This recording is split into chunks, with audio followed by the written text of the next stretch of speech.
welcome Margaret Johnson with us today. She is the wife of one of our board members. She also works at Disability Rights California.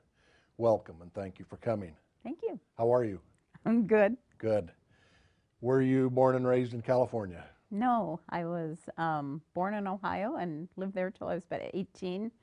Moved to Illinois for school and lived there for a while. And then I moved out here to California, the Bay Area, and stayed there about 25 years. Then moved to Southern California, San Diego area for about 5 years. And I've been up here in Sacramento for about 6. I always wanted to live in California as a kid, so kind of had my dream come true. I'm living in California. So here you are. And do you have good work? I work for Disability Rights California. I'm an attorney with them. And that entails what? Being an attorney, what does that entail? Oh, Are you in the courtroom over specific no, things? not anymore. I used to do more courtroom work when I was in the Bay Area. I'm what's called the Advocacy Director now, and I'm over our Advocacy unit. So I'm more of a project or program director at this point, so I don't get an opportunity to do any more litigation. I do some lobbying. I'm not a registered lobbyist, so I don't do as much as a registered lobbyist can do, because if you do a certain amount of lobbying, you have to be registered. So I don't do that much, but I do a little bit of lobbying for us in addition to doing the program management. And the lobbying I do is primarily in the area of mental health legislation. So that's my kind of lobbying specialty right now. But we lobby in all areas of disability law. How's California doing with disabilities?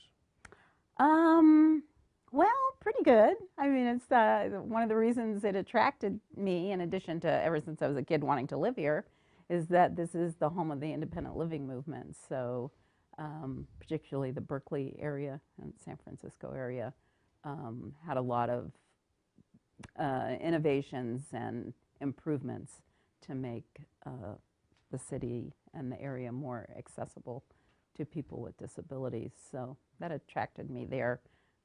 California is, better than it was. It still has a ways to go, but certainly improving in terms of access for people with physical disabilities, people with sensory disabilities. I think in the mental health arena, we're still lagging a little bit behind. There's a lot of stigma and discrimination going on. In fact, that's one of the projects we recently got, was related to trying to reduce stigma and discrimination against people with mental health disabilities. Now, you're in a wheelchair, and gently and sweetly and respectfully, how long have you been in a wheelchair? Oh my God, you mean I gotta reveal my age? Well, I've used a wheelchair since I was 4, let's put it that way. well, fair enough. And people can kind of guess at my age, so long time. And what brought you to a wheelchair? I had polio when I was a child, so when I was 4, I had polio. So. And was it hard, or did you just, once you started, you went with the flow? How did you handle all of that?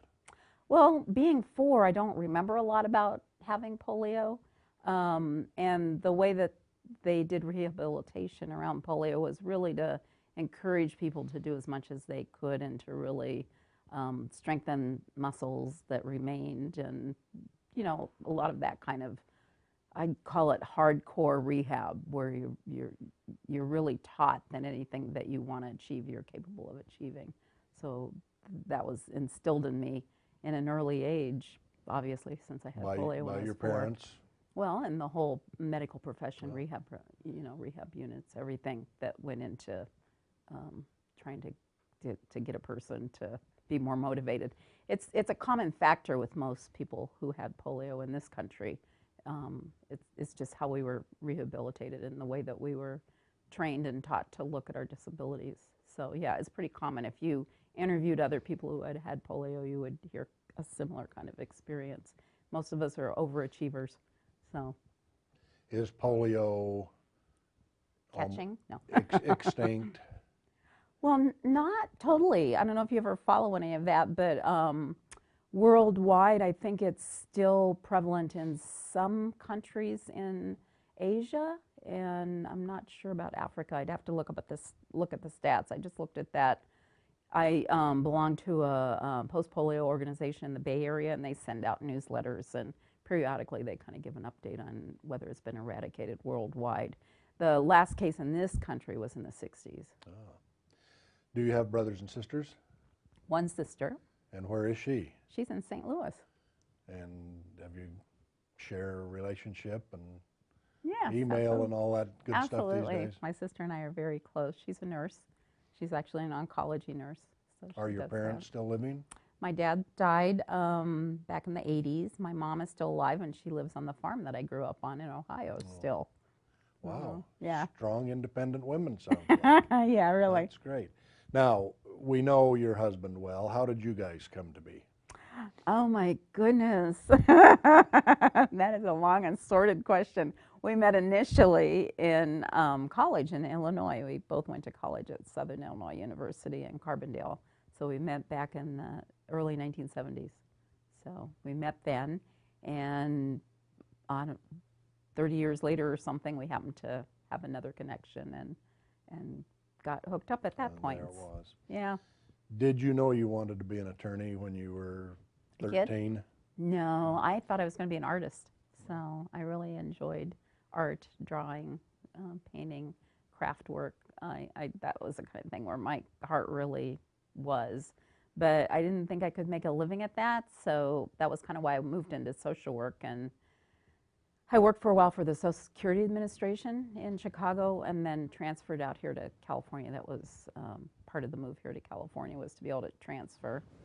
And when I was working for Social Security Administration, I just felt like I wanted, of course, this is what I wanted. It didn't necessarily turn out this way, but what I wanted was a job where I could be my own boss, set my own hours, just felt like I wanted to have more freedom in terms of being able to work when I felt, able to work and not work so much when I felt like I want to take a break. So I thought, well, being an attorney, that's, gives you a fairly good income, and you can set your own hours and pick your clients, so to speak. So I decided to go to law school in the early 80s.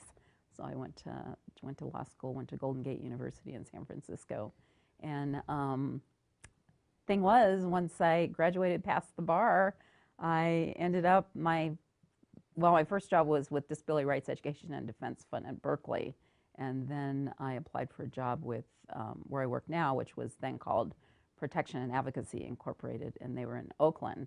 And I applied with them, got a job with them, and that was about 1987, I believe.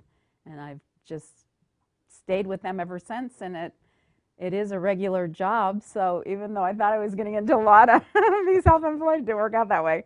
But I'm fighting the good fight, so I feel really good about where I work. Now, we often hear horror stories about the bar exam. How'd that go? Oh, the bar exam was tough, really tough, really, really tough. But I didn't ask for any accommodations. A lot of times people with disabilities can get additional time or, other things like that depending on their disabilities. But I just went in there like a regular person. Well, I am a regular person, but like somebody without a disability. Right. Just went in there as if I was anybody taking the exam, which was a little foolish because they ended up sticking me in the middle of a row, which was kind of challenging to get into because I had to move all the chairs and everything. So I probably should have at least alerted them that they might want to put me on the end somewhere so that I could do that. But it's a challenge. I had a strategy. I had little tapes that I had made, little motivational tapes, like relaxation tapes. I taped them all in my own voice. You're relaxing, you're visualizing that you're passing the exam, and just that kind of thing. It was kind of a hoot. And then I'd go out and sit in my car during the breaks and play those tapes for myself. So And did they work? it did, yeah. Cool. Yeah. When I took the college entrance exam back 1,000 years ago, in a large auditorium, with another 500 or 600 high school seniors, kids, the guy on the right of me was chewing lifesavers. Oh no! Crunch, crunch, crunch. And the girl on the other side of me, we were in those tablet arm folding chairs, and she'd, between, questions and answers, tap her pencil. And I wanted to just smack them both, because we were bearing down.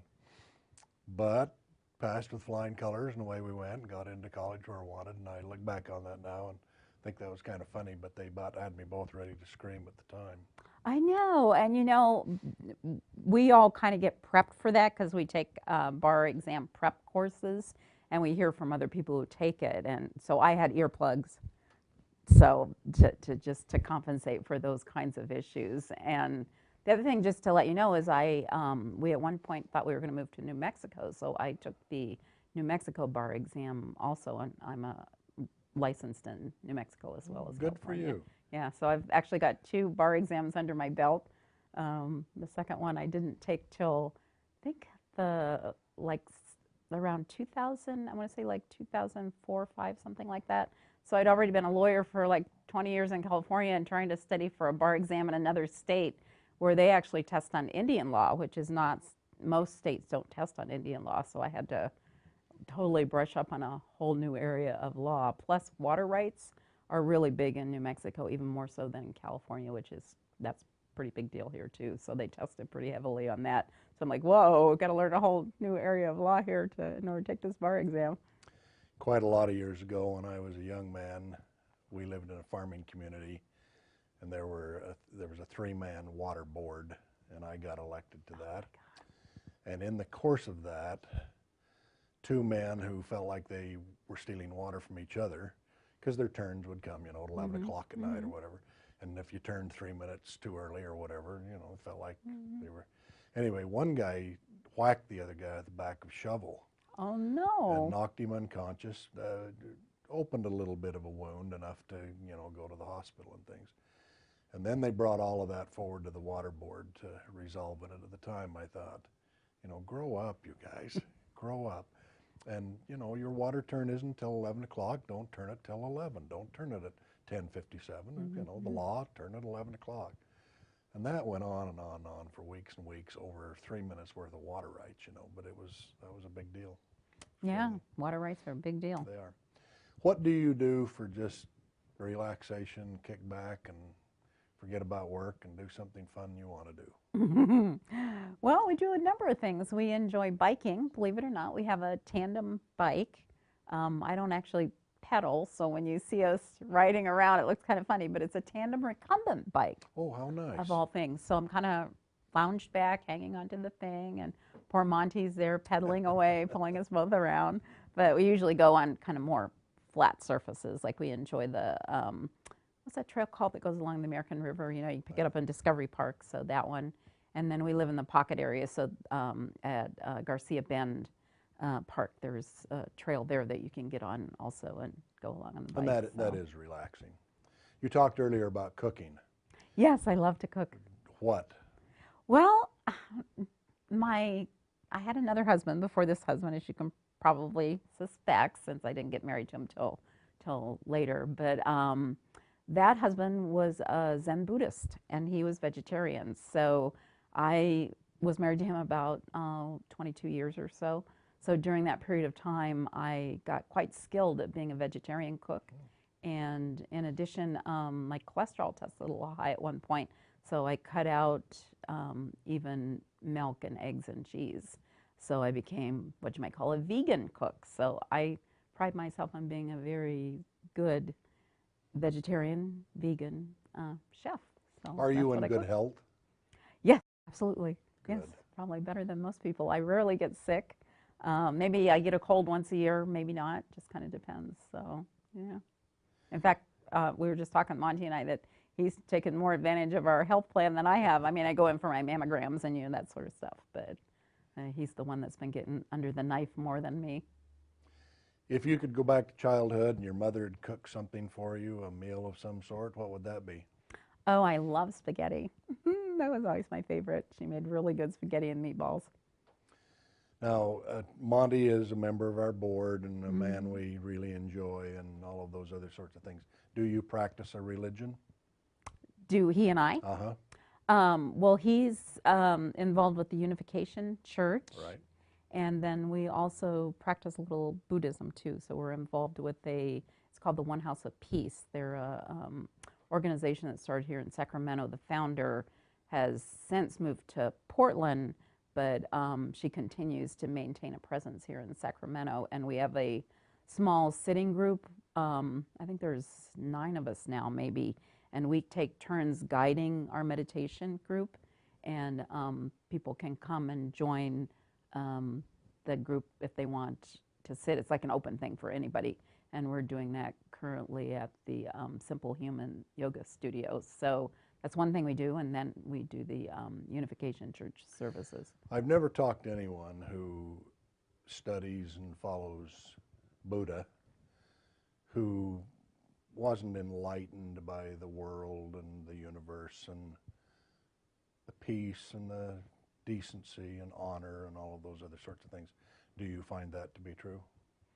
Yes, I think that one of the things that I've noticed about Buddhism is that it's really a way to get, to put it in Christian terms, in touch with your inner God. So it really is a way to tap into that spiritual center that exists in all of us. And I think through Buddhism, I've come to realize that everything is God, and it's just, you know, being able to tap into that flow and being connected with that spiritual sense that permeates the world that is really nice about it. So I have a couple of favorite sayings that people are familiar with because I say them all the time. But one of them is that God speaks in many voices.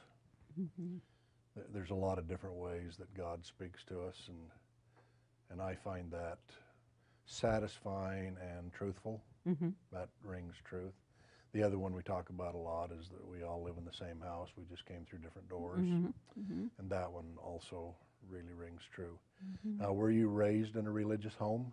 I was raised Presbyterian, and I went to Sunday school and did the whole, I forgot, I'm blanking on what you call that when you get accepted into the church. So I did whatever, you know, one does. I mean, in the Presbyterian church, you get baptized at an early age. I know in your church, people tend to get baptized later when they can actually say that they're going to do that. But in Presbyterians, you get baptized really early, and then later on in your teenage years, you study and you officially say that you want to join that church. So yeah, I did all that. Did you sing all of the old Christian hymns? Yes, absolutely. Do you have a favorite? You know, I love the Christmas ones best. So, you know, like oh, Little Town of Bethlehem is one of my favorites. Oh, So I like yeah, those too. yeah. So those Is are always my music a favorites. part of your life? You know, I really do enjoy music. It ebbs and flows over time. I'm not a very good singer, but for a while I did take some singing lessons just because I wanted to get more in touch with being able to sing. The teacher told me that I should probably always sing with a group, so you don't want to be doing any solos. And when we were in San Diego, we used to go to an Episcopal church, and we were in the choir there. So that was really fun. We did that for about a year, where we were part of the choir. And We have a friend, a woman in our church, who tells everybody she can't sing alone very well, but if she can stand next to somebody Mm-hmm. who's singing, and she does, you know, and they several times in the choir they've had her and another woman do duets or three of them, Mm-hmm. you know, and her voice sounds wonderful, but she says, I just can't do it alone very well. I can't hear it quite as well and things. So well, yeah, you have to. For me, it's kind of the same thing too. I have to hear it. Like I can't really sing without music because I'm a great mimic. So if I can hear what it is that I'm supposed to sound like, then I can imitate it. But it has to be immediate. It's not like I can recall what the sound was and make it later. I have to be immediately hearing it. And when I had the singing classes, that's what the teacher said, was that it was helpful for me to have somebody else to mimic, because if somebody was singing next to me, then I would sound like that person sounds. So, did you know your grandparents? not my grandfathers. On my mom's side, my grandfather died when she was quite young of pneumonia, and then on my father's father was murdered actually for a paycheck when he was a young child. And then his mother remarried, so I knew his stepfather, but I didn't know his father. Both of my grandmothers lived to be ripe old ages. My father's mother into her 80s, and my mom's mother into her 90s. So, yeah, so I knew them. And were they typical grandmothers? And Well, yes and no. My dad's mom was from the Ukraine, and she never really learned English. And my dad was kind of from that era where he felt everyone should speak English and people shouldn't speak another language. He, of course, knew Ukrainian because he was raised by his mom, who only spoke Ukrainian, but he refused to teach it to my sister and I. So we always had a language barrier with my grandma, which even to this day I regret somewhat that I never had a real good opportunity to speak to her and hear more about, her life as a child in the Ukraine, and, all those sorts of things were kind of kept from me. And then my mother's mother had a stroke fairly young. I must have only been about 8 or 9. And that pretty significantly changed her personality. So even though she lived like another 40 years or something, it was like a different experience with the grandma. So I ask that because being a grandparent's a terrific approach in life. I agree. Between Monty and I, we have 7 grandchildren right now. So fun to love your I children's children. know. It's more fun than the original child. I have one daughter, and oh my God, when I had the grandkids, it was like, oh, this is so good. This is worth having a child to just get to the grandkids. Not that children aren't a blessing. I don't want people to take that the wrong way, but the grandchildren are wonderful. Are you happy you were born a girl? Yes. I just read a book on Eve, and she's somebody I've long admired. But the 2 most important people in my life are my mother and my wife. Not because others weren't, but they've just nurtured and loved and all those other things. Anyway, this was a wonderful book on Eve, and it just pointed out so much the strengths of women and the differences. It didn't try to make equality. It let Adam be Adam, and Eve could be Eve and do the things that she did and did so well. And I found myself thinking, well, I'm glad there were girls. That's really, really nice. Are you where you thought you would be? Are you now, 20 years ago, or you where you are sort of where you thought you'd be? I don't know. It's hard for me to think back and try to think about where I thought I'd be. I tend to kind of live day to day. It's hard sometimes for me to envision where I'll be in the future, but where would you like to be in the future? Well, at some point I'd like to retire, although I'm not sure what that looks like because I really have a very strong work ethic. So sometimes it's frightening to me to think about retiring and not having anything to do. Monty's always telling me that it's not really that way, that you end up with, either increasing your hobbies or maybe, you pick up a volunteer job or a part-time job. He works at the Y and also does the work here with this board. So and he's keeping an eye on his father. Yes, who has Alzheimer's. Yeah. So, yeah. Well, when 20 years ago we thought 55, looked attractive, and then at some point in time we said 62, and then we said 65, and these days a lot of people say, well, I think I'll work till I'm 70. Yeah, yeah, what the heck, feeling good, and the work's there. And is your work still rewarding? Yes, it is. Like I said, I'm fighting the good fight. I'm doing work that benefits people with disabilities, and I can't conceive of a better job, in my view, than trying to make sure that people with disabilities can lead independent, quality lives. So I'd like to ask your opinion about the homeless. There's a big thing in California right now where let's decriminalize being homeless, and not all of them, of course, are in struggles, but many are mentally ill, and many have problems with addictions and other sorts of things that have caused them eventually to find themselves homeless. What's your opinion on all of that? Well, I think that it's really important to provide services for people who are homeless in order to help people assess where they're at and where they want to be, and if they do have addiction problems, assist people in getting help with that, or if people have mental or psychiatric disabilities, help them get the treatment or services that they need.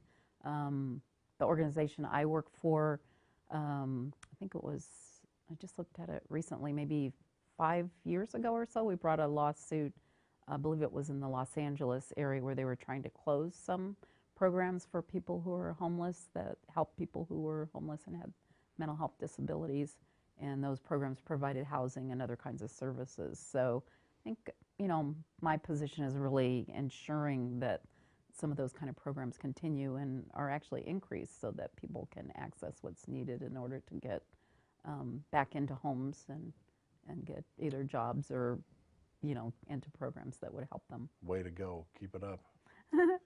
What about, where do you see California in 10 more years? I don't know. That's a little scary sometimes, isn't it? Unfortunately, I work a little bit on the state budget with our lobbying efforts, and just the cuts that are happening for people with disabilities are pretty devastating. And it's not only that it's just 1 year it's devastating. This has been cumulative and going on for several years. I mean, I'm always very kind of a positive person, and I'm hopeful that California will start getting back on a different track fairly soon. We'll see. Can we keep going with the greater division in the political parties? We get asked that in the interfaith a lot. How can we help in the social stepping forward of pulling people and things back together? Is there a miracle cure there? You got me. It's really funny you say that. Monty, my husband, is a Republican. I'm a Democrat. I mean, we managed to coexist, although we'd have some heated arguments periodically over some things. But will the president get reelected? I don't know. Let's hope so. Okay, if we lived in a magic world where we could just push a button and fix something, what would you fix first? Well, what I fix first, I think I'd bring peace on earth. Isn't that, I mean, I don't know, just I would love to see us get along, be peaceful, be able to coexist, allow people to have their differences and not take it personal. So I like that. You should be able to disagree with each other and not say you're slapping at me and all those other sorts of things. Exactly. How about disabilities in the future? Are we going to get better?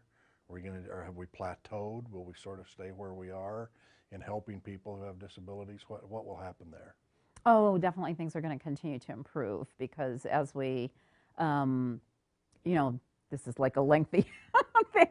Should have asked me this first, but in terms of movement, we've moved from isolating and segregating people to now really trying to fully include and integrate people into the society. And we're still not completely there, but we're a long way from where we used to be. So I just see us continuing to do that kind of integration, improving the quality of life for people with disabilities so that they can just live in the community like anybody. Thank you. We're out of time. Thank you for being here. It's nice to visit with you. Sure.